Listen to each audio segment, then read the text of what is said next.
isaanii sanaasii waan safuu aadaan qabna irra miti gadi baasi anillee akkuma jaraasan jechuudha. Okay, amma deebite laal. Amma masmaratti deebite. Kana dhaltee haati gumaa taatee eeggatti waan jedhamu wayiiti. Akkasiisan. Akkasiisun amma akka biyyaatti illee akka Arsoomaatti illee akka Wayyoomaatti illee akka magaalaatti illee akka marattuu maqaa nuun balleessisii galee. Garuu ofii kana ajaa'ee jedhaniitiin irraa muransii galee. Osoo ajaa'ee jedhanii kagataniiti jecha torbaan kana jarra dhaabbattee naan jedhamtu ofirraa gata ture bara oduu kadhatan dandanii ofirraa dhiqanii uummata. Maal siin jedhan? Oozaatii akka wanti jarra hin jenne kana yoo jedhu barra araadaan beekta. Ammallee dubbii qabattee jirti Oromoo uummanni tokko.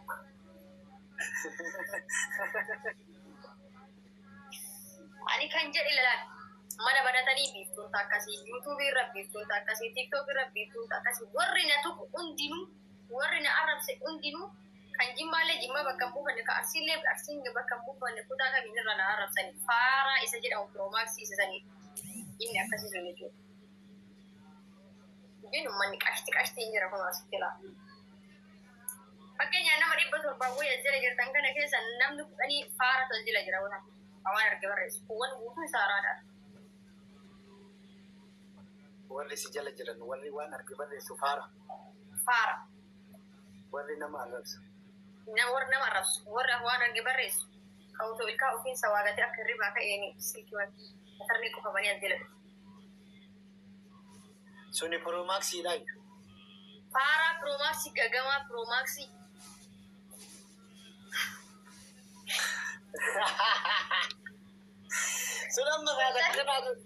Sunan makaatan kana gubbaa dhaabattee raggattu kun jechuun guyyaa guutuu sitti guggubataa guyyaa guutuu haadha eessaan nyaata kana ilala nama akkanaa kana waan godhallee taateeftu nama kabtii sitti ta'e jechuun nama sitti saggatu kana maal godhameeta laash jettaan jireenya tokko jiraataa jirtan jireenya ati jiraataa jirtu jireenya inni jiraataa jiru walan sii galee isa caaltee argamuuf tuffatteetiin laashi biraa jedha sii galee wanta inni arraba dubbii kana fuudhesitti gadhiisu. Waalaikum salaam warahmatullahi abdii lubbuu asirraa bahee si deebisaa asirra ture bara yeroo naa barbaadu.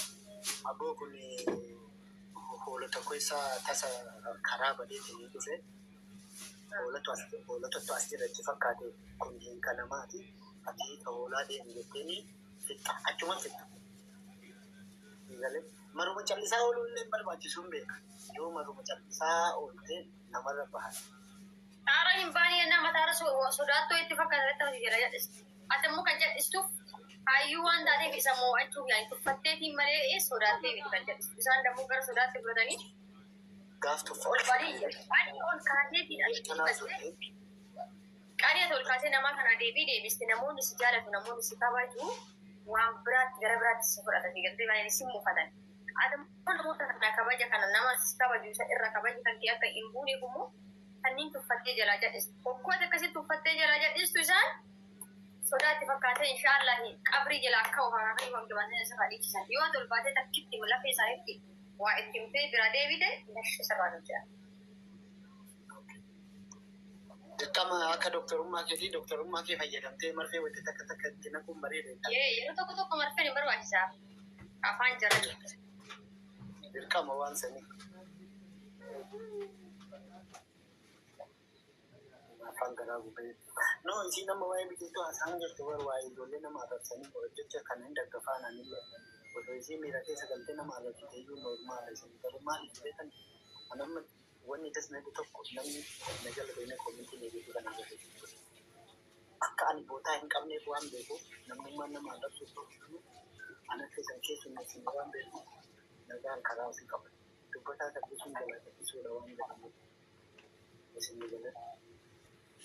Amma walitti keenya kun dammoo akkuma isin laaltan nama jaalalaan qoqqooramaa jiru.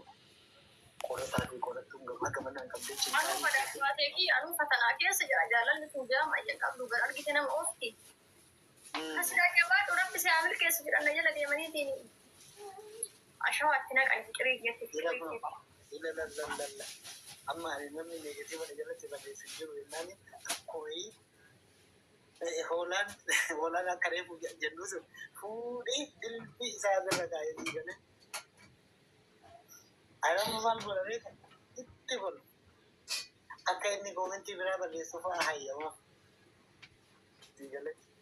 Osoo miyuutiin godhee osoo bilooti godhee dur yookiin amala sirreeffataa yookiin itti fufaan dabalii. Mee akkamii waas gaafadhu abbaa fi balaa gaddeessitti gadi dhufuu itti nu fakkaata. Maal yaadde? mee waa'ee fikirii keenya qabee akka hin danda'u kanarraa kuma nama tokkotti yookaan akka obboleessa tokkotti maaluma naadhaam Wannan siidaan takka yoo jiraate maa inni beekaa? waan badaa bichaa naannaamin.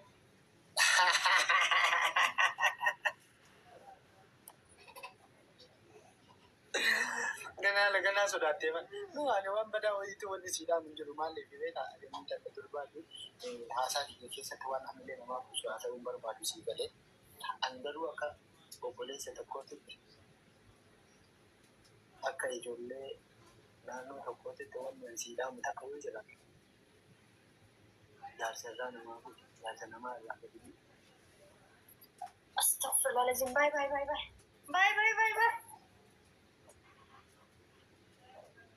Kan wanni siidhaan bareedu.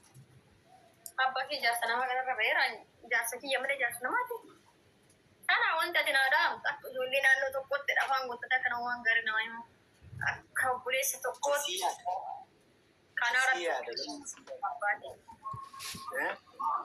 kana obboleessa naan godhin. Bila kun oolaa lagada.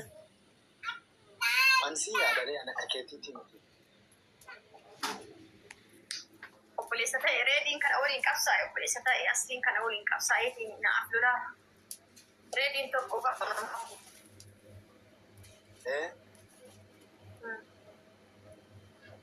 Ani dhugaadhaaf lola malee siifillee lolu isiidhaafillee lolu isaafillee lolu ani dhugaadhaaf lola.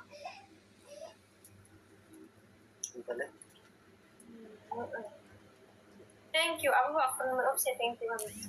Aku gak pernah gara-gara. Ano tayo termina Afrika jira Europa